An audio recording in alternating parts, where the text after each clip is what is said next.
গণভোটটা কি ব্যাপার? এই যে আজকে যে সরকারটা ক্ষমতা অন্তর্বর্তী সরকারটি আছে, এই সরকারটা কিন্তু বর্তমান সংবিধানের পরিপ্রেক্ষিতে এই সরকারটা হয়েছে।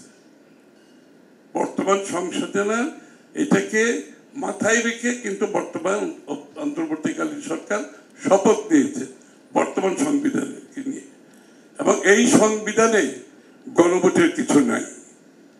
এই সংবিধানে গণভোটের কিছু নাই।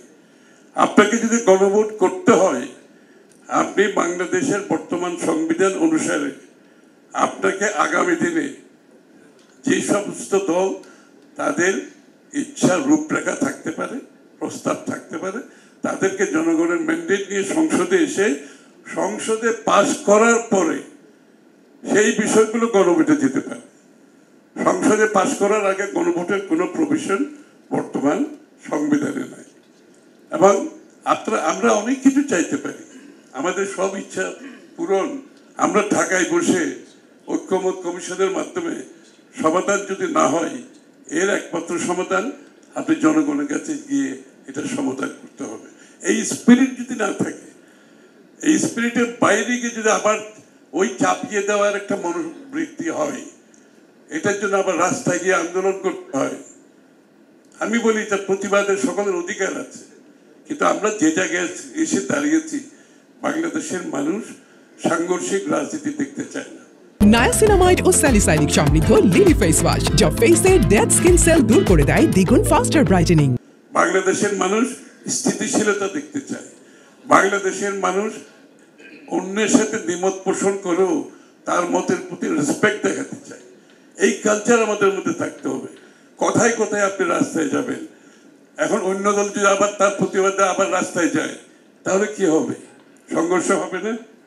আরেকটি বড় দল যদি রাস্তায়, বৃহত্তর দল বাংলাদেশে যদি রাস্তায় নামে এগুলোর প্রতিবাদে, তখন তো সংঘর্ষ হবে না? এই জন্য কি আমরা কি শেখ হাসিনাকে বিদায় করেছি আবার সাংঘর্ষিক রাজনীতির দিকে দেশের মানুষকে নিয়ে যাওয়ার জন্য? এখানে অত্যন্ত সতর্ক থাকতে হবে। নির্বাচনকে করা, নির্বাচনকে বাধাগ্রস্ত করার যে এগুলোর সাথে অনেকে লিঙ্ক করতে পারে, যে যারা নির্বাচনকে বিলম্বিত করতে চায়, যারা নির্বাচনকে বাধাগ্রস্ত করতে চায়, তারা কি আসলে এই কারণেই কি এই ধরনের এই ঘটনাগুলো ঘটানোর চেষ্টা করছে? যেমন চট্টগ্রামে একটা হত্যা চেষ্টা হয়েছে, তাদের মধ্যে অন্তর্দ্বন্দ্ব। এখানে একটি একটি দলের ছাত্র সংগঠনের সাথে এরা জড়িত ছিল এক সময়, তাদের অন্তর্দ্বন্দ্ব। সেখানে কিন্তু ঘটনাটাকে আমিও প্রথমে সহজভাবে নিয়েছিলাম যে এটা কি আসলে তাদের অন্তর্দ্বন্দ্ব হয়েছে দুটো সন্ত্রাসী গ্রুপের মধ্যে, এর মধ্যে ক্রস ফায়ার কিছু লোক আহত হয়েছে।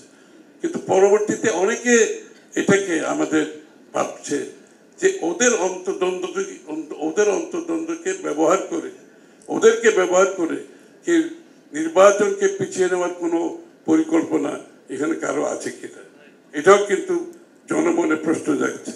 এই ধরনের ঘটনাকে আরো কি ঘটাবে যারা নির্বাচনকে বাধাগ্রস্ত করতে চাচ্ছে, যারা নির্বাচনকে বিলম্বিত করতে চাচ্ছে? আর কোনো ঘটনা ঘটবে কিনা জনমনে এই প্রশ্নগুলো আসছে। তো আমাদেরকে সতর্ক থাকতে হবে এই জন্য।